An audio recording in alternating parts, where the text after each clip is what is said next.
I would like to find out from the good congressman if you are a member of the Anti-Drugs Committee.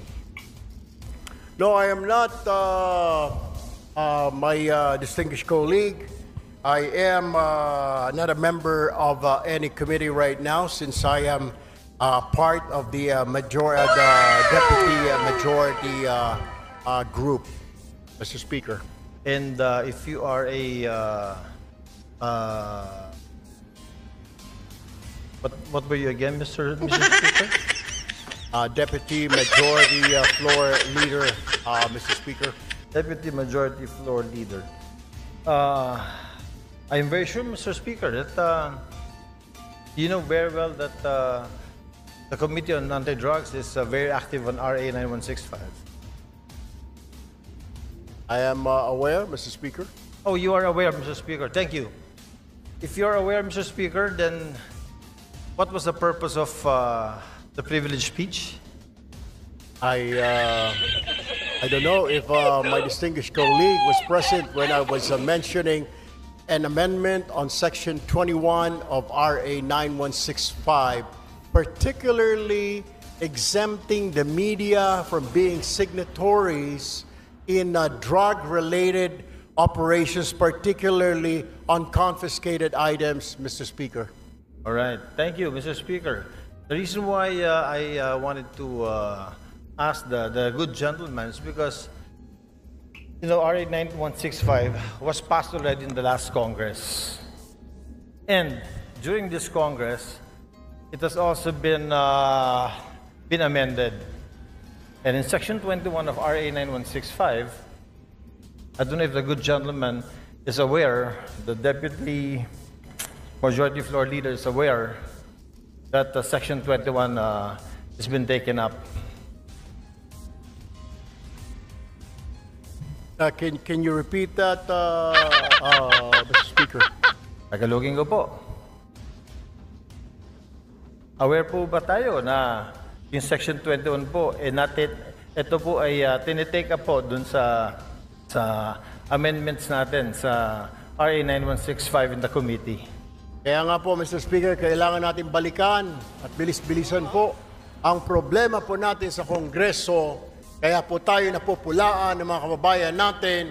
Napakarami natin mga batas na kailangang ayusin, subalit hindi po naaayos, kaya kailangan po natin bilis-bilisan. Kung ito po ay na-take up, sana po ay mabilisan pa para kaagad po ito ay ma-review at magawan po natin ang paraan dahil ito po ay kahilingan ng mga kasamahan po ng ating Fourth Estate, Mr. Speaker. Tama po. Napakaganda pong suggestion po niyan. Since kayo po ay malakas po sa Senado, baka pwede pong sila pong sabihan ninyo dahil wala po tayong counterpart sa Senado. Tapos na po tayo sa amendments natin. At yung pong privileged speech niyo kanina, pagtanggal po ng media, personalities, pag dumarating ang inventory time, pag mayroong buybacks, wala na po sa provision. Pagdating ho natin doon, Mr. Speaker, we will do that. But for now, we really have to look into this, maybe push on and convince our counterparts in the Senate to pass this law immediately. Matatagalan pa po tayo kasi dadaan pa po tayo ng eleksyon. Pag hinintay po natin na umabot kayo ng Senado, ay isang taon na naman po yun. Congratulations po at inamin nyo na talagang panalo na kayo sa Senado. I'm very happy that a colleague of ours will be in the Senate soon. Pero ibabalik ko lang po, Mr. Senator, na ito pong hinihiling ninyo na tanggalin natin or i-amend natin sa Provision 21 of RA 9165, matagal na po naming tinabaho ito sa aming komite at tinanggal po talaga po namin to. Ang tanging hiling namin, katulad din ng hinihiling ninyo, sana nga po mapabilis natin ito sa Senado. Dahil sa Senado po, hindi ko alam, pero baka pwedeng kayo na po magsalita. Baka pwedeng kayo na mag-privilege speech. Pakisabi na bilis-bilisan po para itong hinihiling natin na ma-amend itong Section 21 ay matapos na. Alam niyo ho, I will just have to correct my colleague. Hindi pa po ako senador, Your Honor. Ako po ay isang mambabatas, ako po ay isang representative, hindi pa po ako senador. Do tumatakbo po ako senador nais ko lamang po linawin na ako po ay isang congressman. Correct. Ako po ay member ng ACT-CIS Party List at hindi po ako senador. Baka ang inyo po ibig sabihin, yung aking po nakatatandang kahuya po, siya po yung senador. Pangalawa, kaya ako nga po pinapabilis-bilisan para marinig po tayo sa Senado. Nabilis-bilisan po nila dahil ito po ay hindi pa naman batas. Habang ito hindi pa batas, ala hong saysay ang pagre-review, wala hong saysay ang pagtanggal ho natin ng section na yan, section 21, kung hindi pa naman po ito batas. What I am trying to point out, Mr. Speaker, I guess we have to do something about it. And para marinig ko, kaya ho tayo nagka-privilege speech para marinig po tayo sa Senado. Now, we are waiting for the decision, Mr. Speaker. If I can only do a privilege speech in the Senate, then I will do so.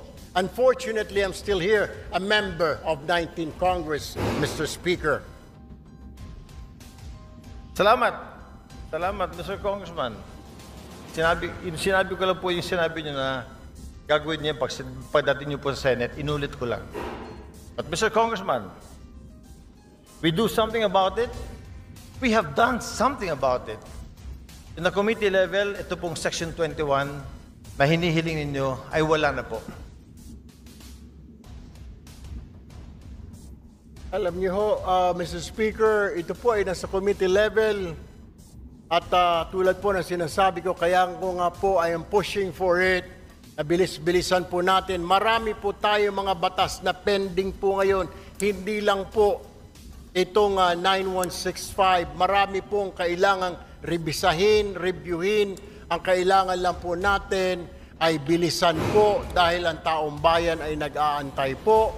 At hindi po tayong ika nga ay pwedeng manahimik o kaya mag-relax dahil po nakatingin po sa atin ang ating mga kababayan at gusto po nila na bilisan ang pagpasa, pag-review, whatever, ang ng mga batas po natin, Mr. Speaker.